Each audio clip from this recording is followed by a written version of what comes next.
Bonjour chers amis à tous, nous allons parler de la joie du guerrier, comme on l'a dit tout à l'heure. Cette joie du guerrier qui est énorme, cette joie du guerrier qui est énorme parce que cette joie du guerrier, ce qui veut dire, on a vu tout à l'heure on a vu la dernière fois qu'il faut reporter les différents soucis spirituels qu'on peut avoir, ou les différents défis pour certains temps. Mais comme on l'a dit, la vie c'est une guerre de non-stop. Le mauvais penchant, il essaie de nous tirer tout le temps vers le bas, il essaie toujours de nous faire du mal. Pourquoi on est tout le temps en guerre? Pourquoi et comment on peut se réjouir dans une telle situation? Aujourd'hui, on va voir comment pas seulement on est né pour se battre, et on doit se battre, même quand on a attrapé froid, mais on doit le faire joyeusement. Je me raconte une fois un homme qui est parti voir un rave, et qui lui a dit: Monsieur le rabbin, j'ai un problème. Il s'appelait Gabriel. Il n'a même pas commencé à dire son problème. Le rabbin lui a dit: il y en a qui appellent ça un problème, il y en a qui appellent ça un défi, et il y en a qui appellent ça une chance. Et la question est: quelle est la différence qu'il y a entre un problème, un défi et une chance? Une énorme... J'ai dit, c'est tellement fondamental et c'est tellement riche. Pourquoi? Parce que un problème, c'est forcément de ton mal, c'est quelque chose de mal. Et ça vient t'amener à la tristesse, ça vient te raffaiblir. Un défi et une chance, c'est pour ton bien. Et officiellement, c'est fait pour te renforcer. Ça, c'est la différence qu'il y a entre les deux. Maintenant, d'abord, la première des choses qu'on doit accepter, c'est le fait que chacun d'entre nous a des difficultés et a des problèmes. Ce fait, on ne va pas le changer. Et c'est ce qu'on a parlé longuement dans le cours de dimanche de Jalai qu'on a vu sur le bien-être en toutes circonstances d'après le judaïsme, qu'on continuera à voir, si Dieu veut, ce dimanche. Très intéressant, parce que ce dimanche, on continuera à parler sur le point principal composé avec les défauts. Le thème de ce dimanche, si vous êtes souvent accablé, remettez tout au lendemain, avoir l'impression que vous n'êtes pas à la hauteur, c'est ce qu'on va parler dans ce cours. Maintenant, le style différent, c'est quelle est notre approche face au problème. Quelle approche tu as? Et ça, on peut lui changer. À la place de regarder ça comme un problème, regardons ça comme un défi ou comme une chance. Et c'est ce qu'on appelle ce reformater à nouveau. D'accord? Et c'est ce qu'on va voir aujourd'hui. Dans le chapitre 26, on a parlé sur la joie comme un défi dans la vie tout court. On a dit comment essayer de neutraliser les problèmes qui empêchent la joie, soit des problèmes matériels, soit des problèmes spirituels. Et parfois, ça peut être même des problèmes comment on appelle ça, de sentiments de culpabilité qu'on peut avoir, soit des problèmes spirituels du passé. Aujourd'hui, on va parler sur comment faire face à des problèmes du quotidien, aujourd'hui. Chacun d'entre nous a ce débat, ce combat quotidien avec le mauvais penchant. Et parfois, tu tiens devant des grandes épreuves. Et il y a cette défi, cette difficulté d'abord dans le problème en soi, et parfois le fait que tu n'as pas réussi à surmonter le problème, des fois ça te dérange le fait que tu as ce problème, ça t'amène à la tristesse et ça t'amène au désespoir. Dans ce livre qui est un guide pour la vie, que la Mourazaken a fait, et qui vient et qui te dit comment gérer ces problèmes et ces défis matériels et spirituels, on va apprendre d'abord aujourd'hui comment gérer les problèmes matériels. Comment faire face aux difficultés, comment faire face aux problèmes. Comment transformer un problème en défi, ou en tremplin, ou en chance pour avancer. Trois parties qu'on a aujourd'hui, en espérant qu'on a le temps. Tout d'abord, se battre joyeusement. Comment est-ce possible? On a vu la dernière fois, si tu te rappelles, la dernière fois, dans les cours qu'on peut revoir sur l'application Torah, que quand on va à la guerre, on va en général avec une marche joyeuse. Et si tu vas de manière déprimée, c'est ce qu'on a vu longuement dans le cours de GLI, qu'on a parlé ce dimanche, le syndrome de l'imposteur. Et que le mot Azakel t'amène dans le Tania justement, que parfois tu peux avoir deux grands boxeurs. Un qui est un vrai poids lourd, et qui est un vrai mastodonte, comme on dit, un vrai armoire à glace, comme les gens les appellent. Et tu penses qu'il va battre celui qui est plus faible, ou qui n'a pas l'air si fort. Le mot Azakel te dit que si le jeune, le moins fort, il est avec de la vitalité, de l'énergie et la joie, et l'autre il est lourd et paresseux, pas forcément qui va gagner. Et c'est l'autre qui va gagner. On a fait la différence avec la Ferrari et la vieille voiture, que tu peux avoir la Ferrari dernière génération, si tu n'as pas d'essence, tu ne pourras pas bouger sur l'autoroute. Alors que la vieille voiture, c'est l'essence, elle bougera. Et c'est quoi l'essence? La joie. Si tu as la joie, tu peux faire face à tout. Comment est-ce possible? Deuxièmement, on verra le deuxième point, d'où vient la tristesse. Et troisièmement, pourquoi on doit se battre? Pourquoi se battre toute la vie? Pourquoi toute la vie elle est faite de combats, de défis? Pourquoi il n'y a pas un moment où tu dis stop, je vais être au 10e étage dans une tour à Manhattan, avoir les meilleurs gâteaux sur terre, les meilleures places sur terre, comme les photos qu'on vient de voir. C'est la belle vie sur terre. C'est là où tu te poses des questions. Exactement. Mais non, il n'y a pas une personne sur terre qui ne cherche pas la tranquillité. Même Yaakov a vu, nous dit Bikash Yaakov, les chefs de Shalva, Yaakov il a voulu finalement s'asseoir et être tranquille. c'est tombé sur lui la colère de Yosef, l'histoire de Yosef, etc. On n'a pas la force à se battre, on n'a pas la force à tous ces défis. À part le fait que la tranquillité est beaucoup plus paisible et beaucoup plus agréable, elle te donne un certain sens de stabilité, un certain sens de sécurité. Et la sécurité, c'est énormément important pour la santé de l'âme. Malheureusement, ce qui se passe aujourd'hui en Israël, aujourd'hui ailleurs, quand tu vois ces missiles qui tombent à longueur de journée, avec tous les miracles, on doit remercier Dieu, les miracles qu'on voit tous les jours.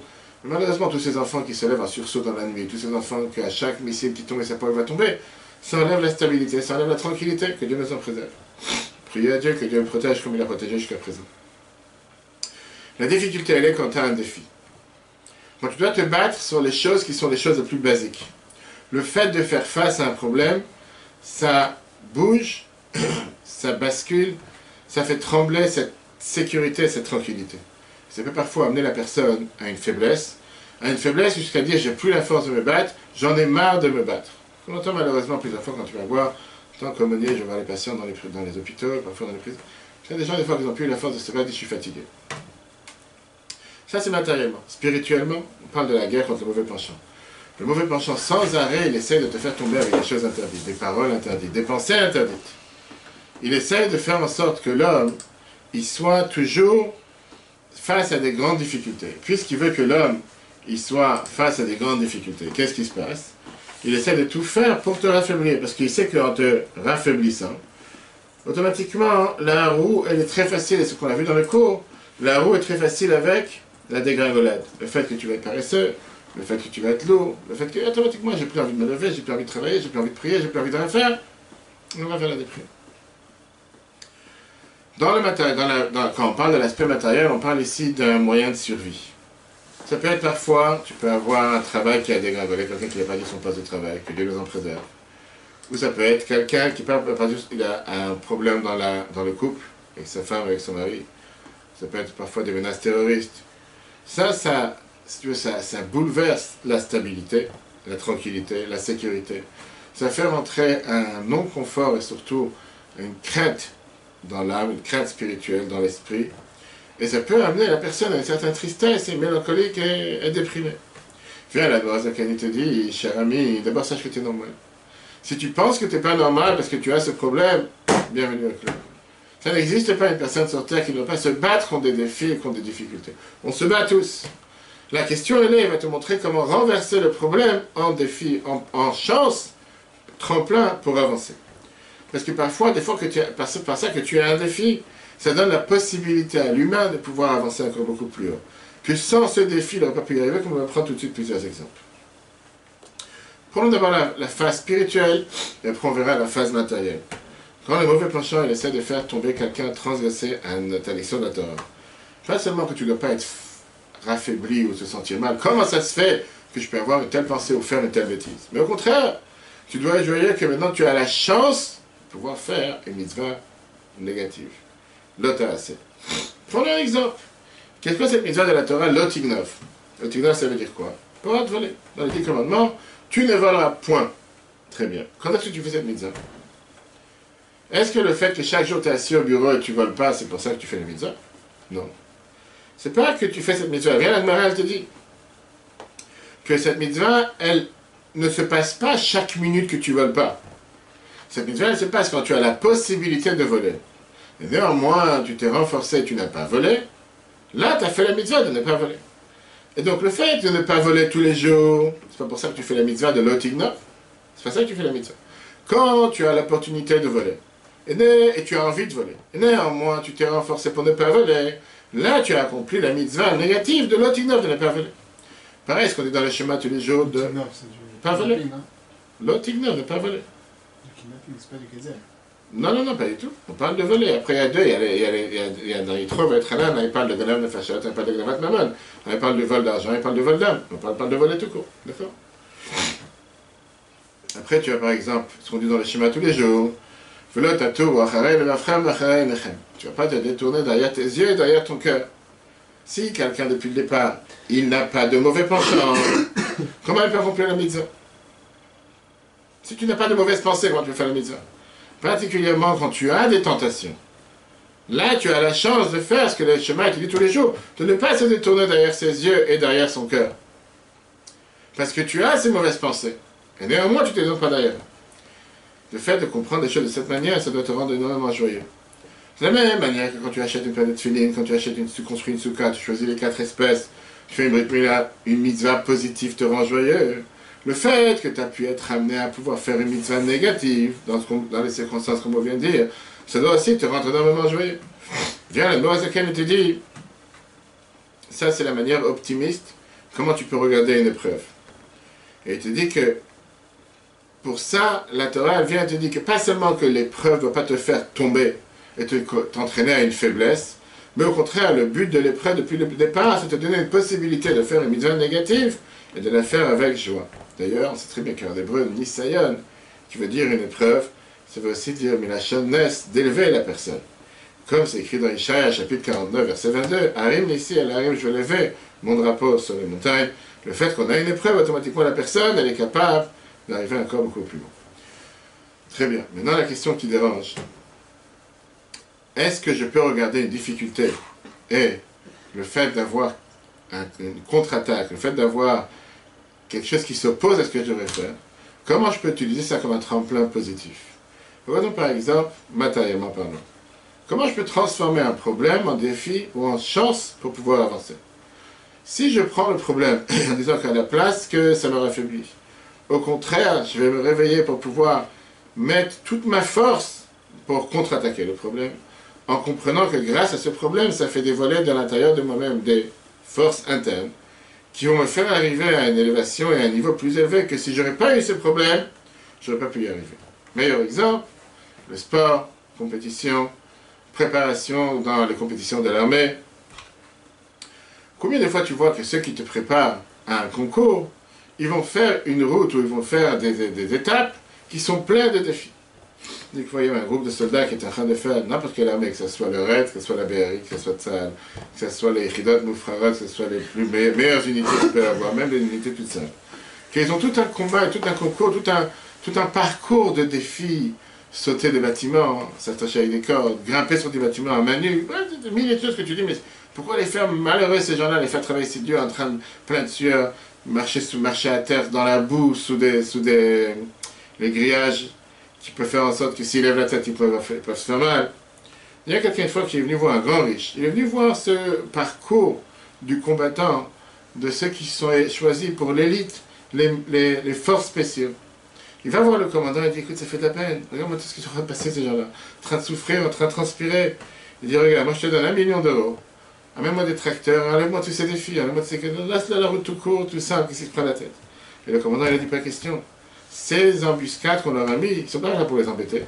Au contraire, ça fait partie de toute la panoplie comment on appelle ça, de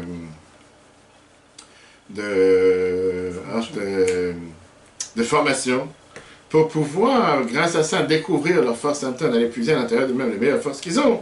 Et dans ces défis, on a mis énormément d'argent, on n'est pas prêt à les enlever. Quand dans un jeu, tu as des fois une compétition entre 2 groupes, tu as un des côtés qui va faire tout un tas d'étapes de défis pour pouvoir avancer, être encore mieux, être encore plus rapide. Quand il prend ça comme un défi, il ne se sent pas faible. C'est une opportunité de montrer que si jusqu'à présent j'ai sauté à 50 mètres, maintenant je peux sauter à 100 mètres, après je peux sauter à 200 mètres, et il est beaucoup plus heureux. Alors que si jamais il n'aurait pas eu ces défis, il n'aurait jamais pu découvrir comment il est capable d'aller tellement loin ou tellement fort, ou découvrir l'énergie et la motivation qu'il a à l'intérieur de lui. Donc en 2 mots, qu'est-ce qu'on est en train de dire? Grâce aux défis, grâce aux difficultés, grâce au fait qu'il est en train de faire face, c'est la meilleure option pour découvrir ses forces internes et pour gagner. Moi, Zachary te dit c'est la même chose dans la vie en général. Même si ça ne fait pas partie du défi tout court, la vérité elle est qu'il y a ici un parcours du combattant qui a été planifié par Dieu. Et la vérité elle est que le but de ce parcours, c'est de dévoiler les forces internes qui y a à l'intérieur de toi. De faire sortir de chez toi les forces que tu ne connais pas dans la vie de tous les jours. Et quand tu regardes les choses de cette manière, tu peux transformer le problème en défi. Tu peux, à la place de devenir malade, à la place de devenir triste, au contraire, tu peux te dire, je suis énormément heureux que grâce à ces défis, je peux avancer et être encore mieux que ce que j'étais jusqu'à présent. Viens le prochain paragraphe, premier paragraphe du chapitre 27. Viens, la Zaken te dit, là-bas on a vu à la fin du chapitre 26, pardon, qui était la tristesse du fait que parfois quelqu'un peut être triste des souffrances ou des péchés qu'il a pu faire dans le passé. Là, il te parle des pensées, des épreuves que tu as eues au présent. Viens, la Zaken dit par exemple, quand tu as des mauvaises pensées ou des mauvais désirs, qui peuvent tomber, pas pendant que tu es en train de travailler dans le service de Dieu, dans la vie de tous les jours. Ce qu'il y a et ce qui se passe dans le service de Dieu, on verra ça dans le chapitre prochain, dans le chapitre 28. Viens là, Noazaken. Il dit qu'au contraire, le fait que tu as ces défis, le fait que tu as ces ennuis, sois joyeux, je te dis, mort, dans ces de joie que Dieu t'envoie un tel défi. Et t'emploie le terme Adaraba, au contraire. C'est-à-dire que le Noazaken, il vient ici, il te transforme la manière de regarder les choses tout à fait à l'envers. Pas seulement que l'épreuve ou le défi doit t'amener à la tristesse, mais au contraire, cette épreuve doit t'amener à la joie. Pourquoi doit t'amener à la joie? Parce que grâce à l'épreuve, comme je l'ai dit tout à l'heure, et tu n'es pas tombé dans l'épreuve, grâce à ça, tu as fait une mitzvah négative. Et il apprend ça du verset qu'on dit tous les chemins dans 3 fois par jour. L'autre regarde comment on dit tous les jours, on ne fait pas forcément attention. Qu'est-ce que ça veut dire l'autre? Tu ne vas pas te détourner derrière ton cœur, derrière tes yeux. Asher atem zonim acharem, vers lesquels vous vous détournez. C'est ce que ça veut dire ici. Il faut oui ou il ne faut pas. Je suis ou je ne suis pas. A priori, il y a quelque chose de son contraire. Si la Torah te dit que tu n'as pas le droit de détourner ton cœur et tes yeux derrière les mauvaises choses, comme elle te dit juste après, Asher atem zonim, que vous vous détournez de toute façon. Ce que tu regardes, ne regarde pas. La question, elle est, si depuis le départ, Dieu nous a créés avec une nature de tourner nos yeux vers des choses, de regarder des choses qu'il ne faut pas regarder, au notre cœur, faire des choses qu'il faut faire qu'on ne veut pas faire, comment tu peux me donner l'ordre de ne pas le vouloir, de s'empêcher? C'est toi qui m'as créé comme ça. Tu as fait en sorte que je détourne les yeux vers telle et telle chose. La prochaine fois, ne me crée pas de cette manière. Viens, la Zaken dit là, la différence. La différence énorme entre le désir et passer à l'action. Atem zonim acharem, le fait que vous avez cette désir, cette envie, on parle du plaisir en soi, je dis du désir en soi. Oui, ça c'est la nature humaine, c'est comme ça que nous sommes. La Torah, comme on l'a vu plusieurs fois, la Torah ne t'interdit pas de ne pas avoir ce désir. La Torah, elle te dit velot aturu, ce qui veut dire ne pas passer à l'action, ne pas remplir ce désir. En 2 mots, faire contrôler la tête sur les sentiments et ne pas laisser le désir ou ce plaisir prendre place et s'exprimer de manière concrète. Et ça, c'est toute la différence entre le Benoni, cette personne qui est considérée la personne intermédiaire, et un tzaddik. Et ce livre de Tanya, c'est un livre de Benoni. Un tzaddik, depuis le départ, il n'a pas de désir, il n'a pas de fantasme, il n'a pas d'envie. Sur lui, on ne dit pas zonim acharem. Il ne cherche pas ces choses-là. De l'autre côté, lui ne fait pas la mitzvah de volot atur, parce qu'il n'a pas ce désir. Si tu parles au mur, ça n'intéresse pas ces choses-là. On verra plus tard dans le chapitre 29. Un autre exemple très intéressant. Quand tu parles d'un Benoni, tu parles de quelqu'un d'intermédiaire. Lui, il a cette œuvre, il a ce désir, il a cette envie. Et c'est sur lui qu'on dit dans les schémas tous les jours, Atem zonim. C'est ce que nous sommes. Nature humaine, tu as les yeux, tu désires certaines choses, tu as ton cœur, tu as envie de certaines choses, tu regardes certaines choses. Mais grâce à ça que tu es fait velot atur, malgré qu'à l'intérieur de toi tu voudrais l'avoir, néanmoins tu ne le fais pas, grâce à ça tu fais la mitzvah négative de velot atur, comme tous les jours dans le chemin. Regarde préparé. Perek Chazayin, chapitre 27, de se battre avec la joie. Vous voyez tout à l'heure. Faire la guerre, le mot milchama, faire la guerre avec la joie.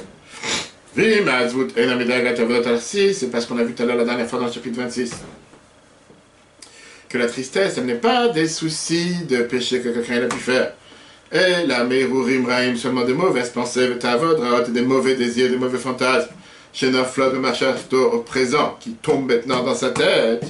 Hine, vers la mort de te dit, il Naflot là chez le Bichatavoda, s'il ne tombe pas en plein service de Dieu. Ça veut dire, c'est pas pendant la prière, que ça en a déjà parlé la dernière fois. Et c'est pas non plus pendant que tu es en train d'apprendre. Mais bien, tu es en train de faire des affaires, comportement de tous les jours, ou Kaïgamna, etc. Et ça te dérange. Pourquoi, pendant le travail, etc., j'ai telle et telle pensée, j'ai tel et tel fantasme. Ah, d'abord, au contraire, Yeshlo, l'Ismor, Bechelko, tu dois être heureux et joyeux. Que quoi? Malgré qui tombe dans sa pensée d'avoir telle et telle mauvaise idée, tel et tel mauvais sentiment ou mauvais désir, ou messire d'atomer. Néanmoins, je n'y pense pas. J'essaie de ne pas penser, j'essaie de ne pas regarder. Le Kayem Hashem, comme ça j'ai compris ce qui est écrit. Vous n'allez pas vous détourner derrière vos cœurs et vos yeux, vers lesquels en général vous avez l'habitude de détourner. Le verset parle pas ici de tzadikim, l'ikram, les karam zonim, de les appeler des gens qui se détournent. Parce que les tzadikim n'ont pas cette envie, n'ont pas ce désir. Mais ils parlent des gens comme nous. Le Benonim, par exemple, des gens intermédiaires comme nous. Chez Naflimlo, par exemple, qui peut avoir des pensées de relations interdites dans sa pensée. Ben Be'eter, ou parfois même des pensées de relations permises.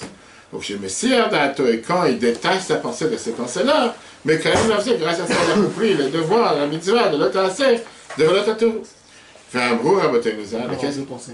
J'ai pas entendu. Avoir deux pensées en même temps. Exact. Qu'est-ce qu'on dit de Chachamim? Yasha velo avar avera, si tu es resté assis, tu n'as pas fait de péché.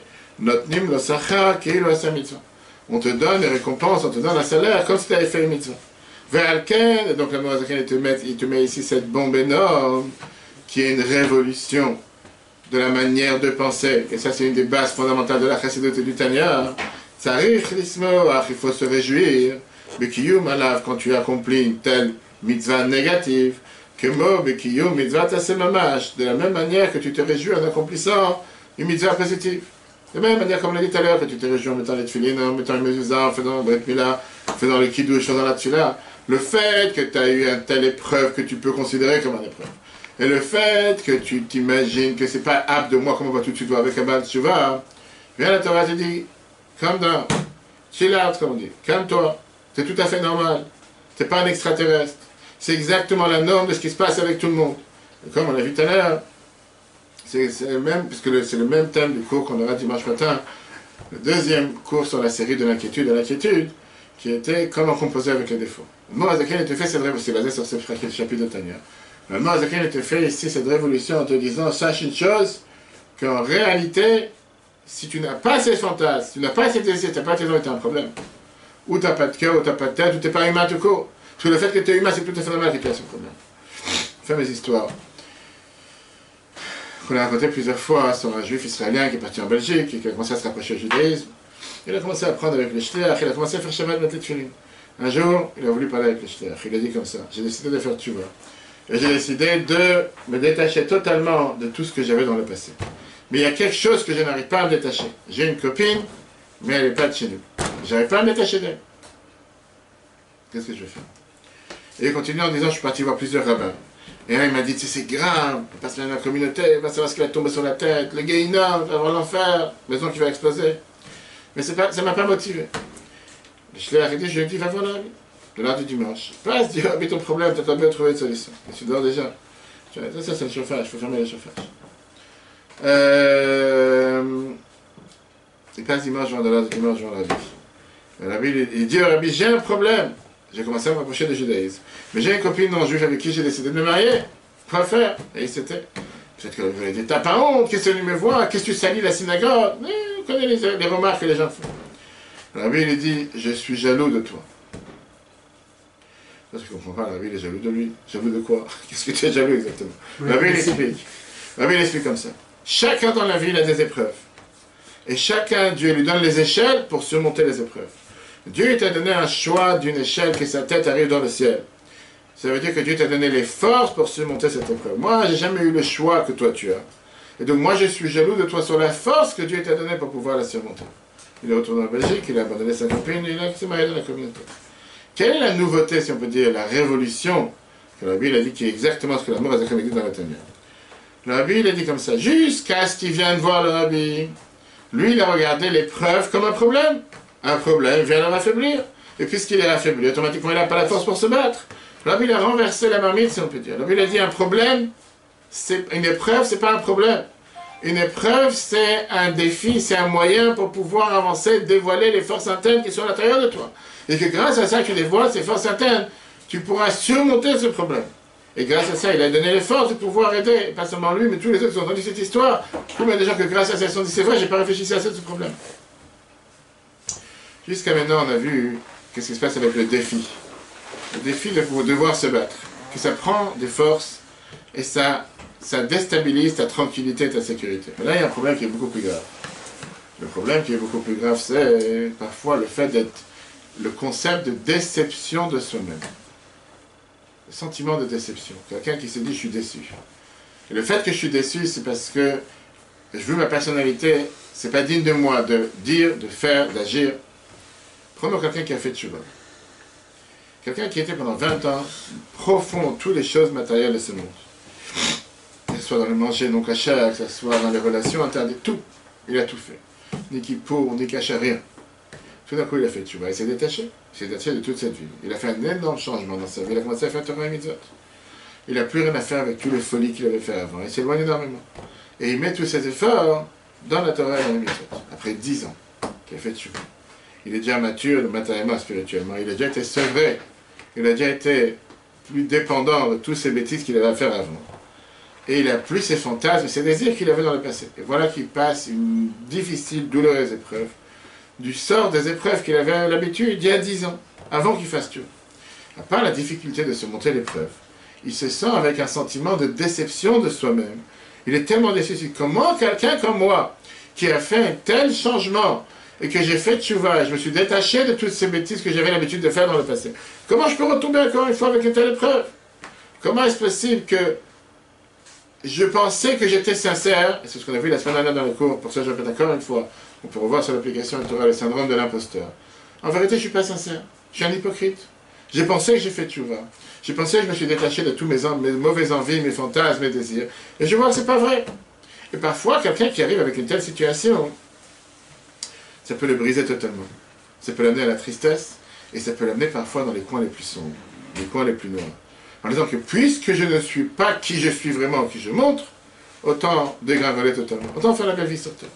Même dans les, ça c'est les sujets spirituels, même dans les sujets matériels, quelqu'un peut avoir ce sentiment de déception qui n'a pas atteint un certain niveau. Je pensais que j'allais faire un tel chiffre d'affaires, je peux faire un tel chiffre d'affaires, je n'ai pas réussi dans un tel métier, etc., etc. Pour répondre au problème, moi, d'abord, il commence à se développer. Quelle est la source du sentiment de déception qu'on peut avoir dans la vie?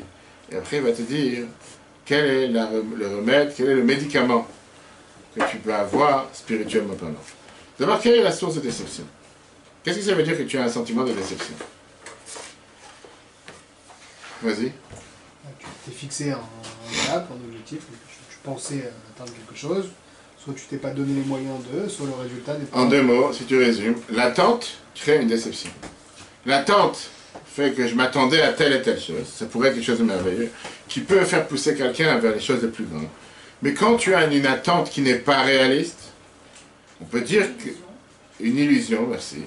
On peut dire depuis le départ que cette attente, la conséquence sera la déception. Et donc c'est pour ça que c'est énormément important depuis le départ à fixer un objectif que tu peux atteindre.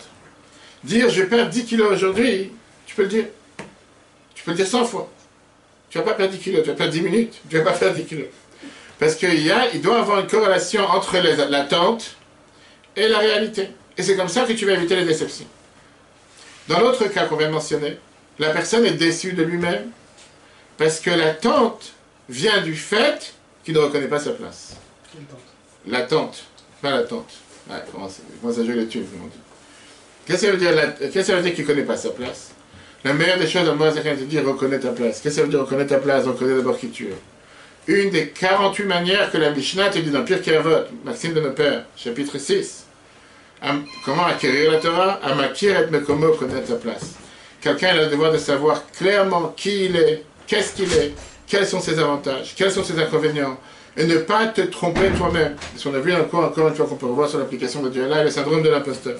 Le problème commence quand quelqu'un ne reconnaît pas sa place. Tu penses que tu es apte à faire telle et telle et telle chose, alors que tu n'es pas du tout apte à faire une telle chose. Et alors, le fait que quelqu'un se pousse par force dans des domaines qui ne sont pas les siens, il essaie d'être un comptable, alors qu'il sait très bien qu'il est quelqu'un qui n'est pas du tout organisé dans la vie. Comment tu peux être un comptable si tu n'es pas organisé? Ou bien il essaie d'être quelqu'un, un commercial, alors qu'il sait que la communication, ce n'est pas son point fort. C'est d'office la finalité, la conséquence, c'est vrai qu'il ne va pas réussir. Et que les gens n'ont pas arrêté de se plaindre contre lui. Je ne sais pas ce que tu veux faire. Et donc il est déçu, ça le blesse.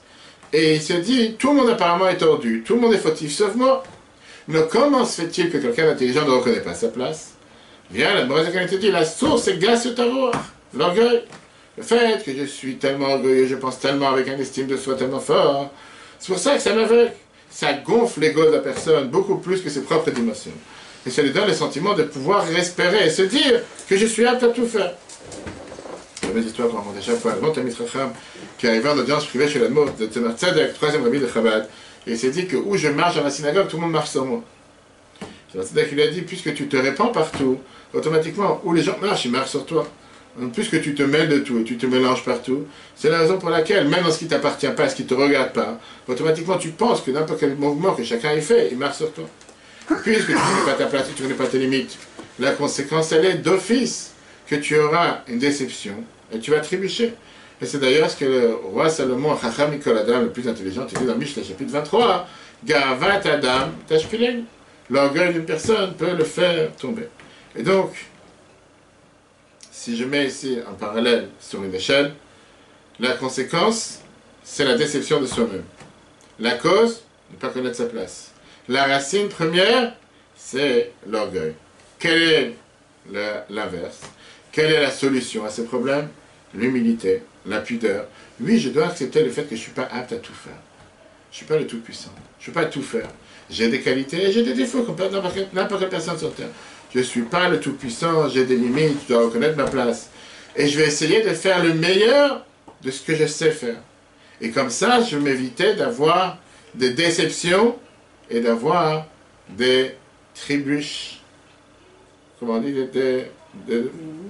Des manières, des situations dans lesquelles je vais tomber. La meilleure des choses qui peut arriver à quelqu'un pareil, c'est de le mettre à sa place. Qu'est-ce que ça veut dire de le mettre à sa place? De lui dire clairement, voilà quelle est ta place, voilà quelles sont tes limites. Depuis le départ, tu ne vas pas rentrer dans des endroits qui ne sont pas aptes à toi, mais automatiquement, tu ne vas pas voir des déceptions, ou voir des rejets de soi. Mais c'est pas possible, je ne suis pas capable, comme l'a dit tout à l'heure. Ça, c'était... On raconte une fois un jeune marié, c'est pour toi. Moi, si c'est pas jeune marié, que pour le mariage, il a acheté pour sa belle-mère un très beau cadeau. Il a acheté un mouchoir, tu sais, avant les mouchoirs en tissu pour le nez, ça existe encore, qui a été fait en soie avec beaucoup de perles. La belle-mère qui voit ce cadeau, elle dit c'est magnifique, mais je vais me moucher le nez avec ça. Et le khatan, il disait, je voulais que tu saches où mettre ton nez. Et c'est pour ça que je t'ai acheté sans cadeau.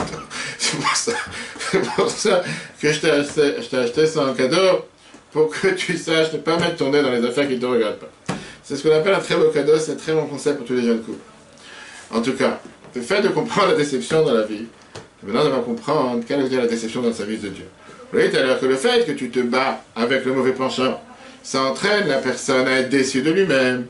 Pourquoi? On a vu tout à l'heure que ce Baal Tshuva, il dit comment quelqu'un comme moi, il peut tomber encore une fois dans une telle bêtise? Comment je peux faire encore une telle erreur?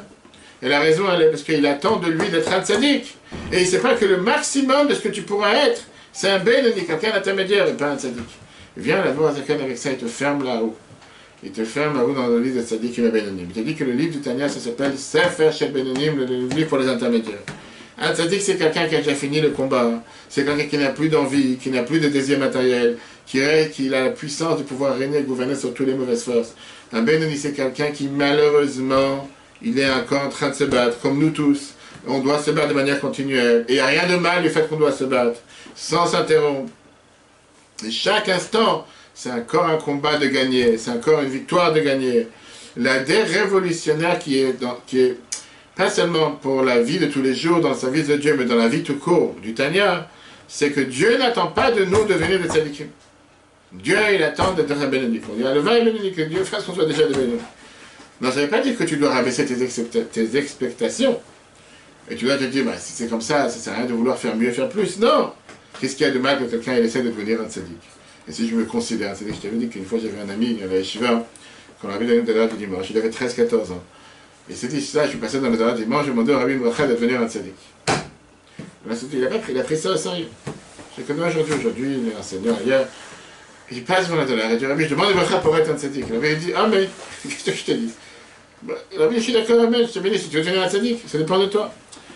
Là, il y a la réponse que la base de laquelle il te dit. Avoir une énorme attente de soi, et une attente qui n'est pas concrète, va finir par t'amener à une déception et une tristesse. D'où on sait. C'est la mort de laquelle tu as basé sur des dizaines de milliers de rencontres qu'il a eu avec ses disciples. Et il te dit qu'on sait très bien que puisque pour pouvoir servir Dieu, il faut être joyeux. Et ça, c'est un composant vital dans le service de Dieu. C'est important que pour le bien-être de la personne, de rester à sa place, de connaître tes limites, et de savoir que ton rôle, c'est de t'amener de ne pas être un tzaddik. À partir du moment que quelqu'un il comprend que Dieu m'a créé avec un mauvais penchant depuis la naissance jusqu'à 120 ans, automatiquement, je ne vais jamais être déçu du fait que j'ai des mauvais désirs ou des mauvais plaisirs ou des mauvais fantasmes, puisque c'est comme ça que Dieu m'a créé. Comme on l'a dit tout à l'heure, c'est pas de tomber dans le panneau et de les faire, mais après c'est de surmonter les difficultés. Mais le fait d'en avoir, c'est naturel, c'est normal. Même si j'ai fait tchouva il y a 10 ans, et même si j'ai monté d'un niveau à niveau dans la Torah et la Tula, je dois savoir que j'aurai toujours ce désir à l'intérieur de moi, et le défi c'est de se battre à chaque fois à nous. On arrête là parce que monsieur n'est plus là. On verra le prochain paragraphe la prochaine fois, bien sûr. Non, on verra le prochain paragraphe la prochaine fois, si Dieu veut, mercredi prochain. On verra qu'est-ce que ça veut dire que le mot Azaken te dit. Que la plus pire des choses que quelqu'un peut lui arriver, c'est d'être triste. Parce que triste vient de la grossièreté du fait que tu ne reconnais pas ta place. Puis on finit ce paragraphe, c'est important comme c'est la fin de ce qu'on vient de voir. Et il te dit clairement, comme on l'a vu tout à l'heure avec le mot Adaraba, au contraire, il te dit que quelqu'un, il pense que parce qu'il est triste du fait que tu as un mauvais désir ou un mauvais fantasme, c'est parce que tu es conscient que ta situation n'est pas comme il faut spirituellement. Bien, là, il dit c'est faux. Si tu es triste, c'est parce que tu es grossier, parce que tu es quelqu'un d'orgueilleux. Tu te considères comme un tzaddik. Il y a un temps que tzaddik, je n'aurais pas dû avoir une telle et telle envie, une telle et telle désir. Si tu aurais connu ta place, si tu aurais su qu'un tzaddik est très loin de toi, et qu'à l'éveil que tu sois un bénoni, que Dieu fasse que tu sois un bénoni, tu n'aurais pas été déçu. Parce que le travail de bénoni, c'est de se battre constamment avec le mauvais penchant. Et il rajoute que malgré que le bénoni n'arrive pas réussi à se battre contre le mal de manière totale et le déraciner de chez lui, néanmoins chaque combat qu'il gagne quotidiennement, c'est un combat énorme. Parce qu'il réussit à abaisser les mauvais penchants. Et grâce à ça, à s'élever de manière sans précédent. Regarde le texte. Quel me comprend, connaît ta place. La tristesse et Migasut fait partie de la grossièreté de l'esprit, en deux mots, l'orgueil. J'ai remarqué, mais comment tu ne connais pas ta place? C'est pour ça, hier à l'Evavo, tu dois te sentir amer. Ça dit que tu n'es pas un tzaddik. La personne se sent amère, pourquoi? Parce qu'il se dit, les tzaddikim, les tzaddikim, c'est sûr qu'ils n'ont pas ces mauvais sentiments. Et c'est pour ça qu'il se sent amer et qu'il est triste. Comment ça se fait que moi, que je me suis considéré comme un tzaddik jusqu'à présent, je peux avoir une telle pensée ou un tel fantasme ou un tel désir? Vers le mot il dit, c'est ton problème parce que tu es grossier. Qui comment si jamais tu aurais connu ta place. Chez Urachok Meod Madrigat Tzadik, que tu es très loin d'un niveau d'un tzaddik. Vers les vailles à Benoni, et à les vailles que tu aurais été un Benoni. Velo Racha, Kolyama, Raflou Shachat, pas un rachat toute sa vie, même un instant. Harizot, Timida ta Benoni. Qu'est-ce que tu veux, qu'est-ce que tu es pas à l'aise? Ça, c'est le travail des Benoni, mais voilà, leur manière d'agir envers Dieu. Lire Bosh Ayetzer, de combattre le mauvais penchant. Vers Héros, et les différents pensées à Olem, à lève le mort, qui peuvent avoir monter du cœur vers le cerveau, ou la cire d'Atol de Gamremem, il doit totalement ne pas y penser. Il le repousser avec ses deux mains, comme on a vu tout à l'heure. Chaque combat que tu as gagné, chaque fois que tu les as repoussés de ta pensée, tu as réussi à rabaisser le mauvais penchant ici en bas, les mauvaises forces, l'autre côté. Et avec le réveil d'en bas, tu crées un réveil d'en haut, comme la fameuse histoire avec la corde, quand tu bouges la corde en bas, la corde elle bouge en haut. Et à ce moment-là, là tu vas maintenant pouvoir forcer aussi le mauvais côté, le mauvais penchant, l'autre côté qui est en haut. Qui s'élève comme un aigle. Le Kayem, pour comprendre ce qui est écrit, si tu te considères comme un aigle, Dieu va te rabaisser de là-bas, etc. Donc moi, chez Efli, comme il a parlé longuement dans les Zohar, la Parashat Trouma, page 128, l'énorme satisfaction que Dieu il a. Quand tu réussis à rabaisser le mauvais penchant ici en bas, grâce à ça, tu élèves la gloire de Dieu partout. Yatir mes chiffres beaucoup plus que n'importe quelle autre louange. Et l'avantage que tu vas gagner de ça, c'est beaucoup plus que tous les autres avantages. Avraham Hert raconte l'histoire suivante. Quand il était élève, quand il était jeune, à la yeshiva, le rabbi précédent, il l'a envoyé pour ouvrir une yeshiva à Worcester. Quand il est arrivé, il est parti travailler le matin, dimanche matin. Et il a commencé à taper aux portes chez les familles pour leur demander qu'il veut apprendre avec les enfants. Il était habillé avec des beaux costumes, des beaux habits, comme un jeune Américain bien habillé. La première porte qu'il a ouverte, qui a été ouverte, c'était d'une femme qui pensait qu'elle a vu un rabbin à la porte, seulement qu'il vient demander un don. Donc elle a dit, on ne ramasse pas de l'argent le dimanche, elle m'a claqué la porte. Mais elle a tellement claqué la porte fort que je me suis senti plein d'honte. Et quoi, quelqu'un qui est aussi classe que moi, qui est aussi bien habillé, je viens, je me présente comme un gentleman, un vrai commercial. Comment j'ai pu avoir un tel honte un dimanche matin? Il a dit, j'ai écrit une lettre au rabbi précédent avec toute l'histoire. Et j'ai dit que si c'est comme ça, j'ai honte de continuer à taper aux portes. Le rabbi lui a répondu la phrase, Boucha chez l'homme coma, une honte qui n'est pas à sa place, et ce dame elle vient de la grossièreté. Qui veut dire à la place de penser que tu as honte du fait que tu es raffiné, ça vient du fait que tu te sens si grossier et si orgueilleux, parce que tu te dis que j'étais pas apte à recevoir une telle honte. Voilà, chers amis, ce qu'on a vu aujourd'hui pour le début du chapitre 27, chapitre très très riche. Je rappelle à tout le monde, si dimanche matin à 10h30, on aura le deuxième cours de l'inquiétude à l'inquiétude, qui était le bien-être en toutes circonstances dans la lumière du judaïsme, comment composer avec les défauts. Et là, on vient de voir comment combattre et comment transformer les problèmes en défis et en tremplin pour avancer. Le cours sera repris sur l'application et Torah. Très bonne journée à tous et à la semaine prochaine.